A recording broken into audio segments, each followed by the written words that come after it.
ওই সারাদিন পরিশ্রম করে আমি ক্লান্ত হয়ে পড়েছি, কিন্তু আমি কোথাও তাদের সন্ধান আমি করতে পারিনি। আমার চোখে মরবে কেন? মরবে তো শুধু ওদের চোখে, আর যে পাবে সে হবে লালে লাল, আর আমার হলো কপাল পুরা।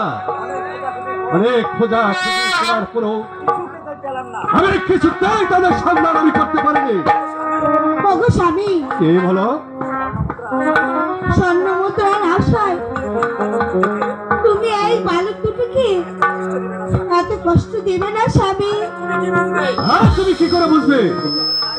তুমি হলে নারী জাত, যার কিনা 10 হাতে গা ডাকে না, তুমি বুঝবে কি সংসারের মর্যাদা।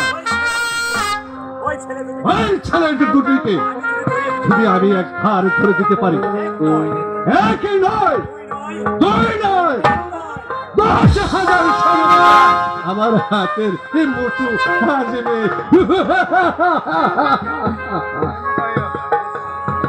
ওগো স্বামী, তুমি এমনটি করো না স্বামী।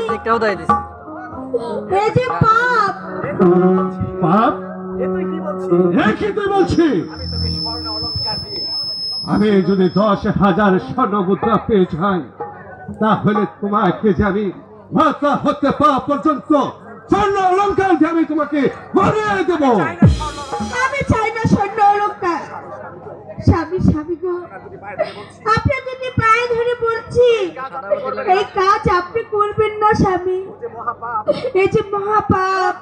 চুপ কর নারী জাতি, আমি তোর কোনো ধর্মের কোনো কথাই শুনতে চাই না।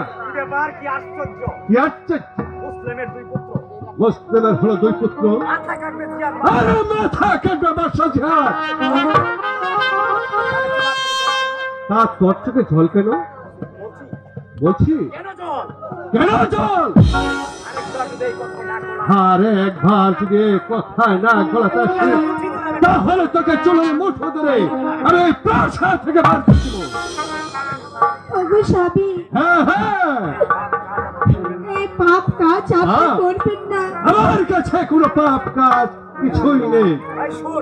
আর শোন, আমার পছন্দ খিস্ত হয়েছে, আমার জন্য কিছু খাবার নিয়ে এসো, আমি একটু খেয়ে দিয়ে একটু বিশ্রাম করি। আমার বোর হলে আমি চলে যাবো সেই ছেলে দুটির সন্ধান করতে। ঠিক আছে স্বামী, আমি এখনই আপনার জন্য খাবার। হ্যাঁ ঠিক আছে, তুমি তাই যাও, আমি খেয়ে দিয়ে এখানে একটু বিশ্রাম করবো।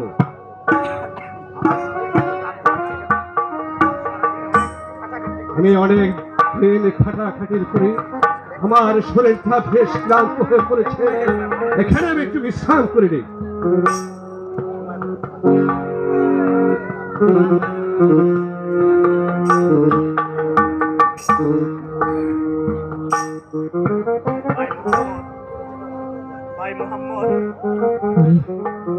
ওরে ভাই মোহাম্মদ,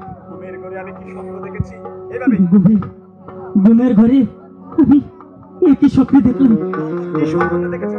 তুমি স্বপ্ন দেখেছো ভাইজান?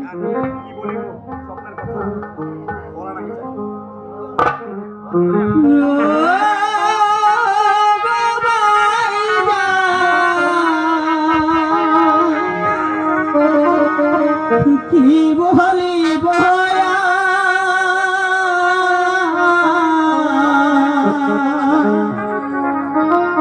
স্বপনের কথা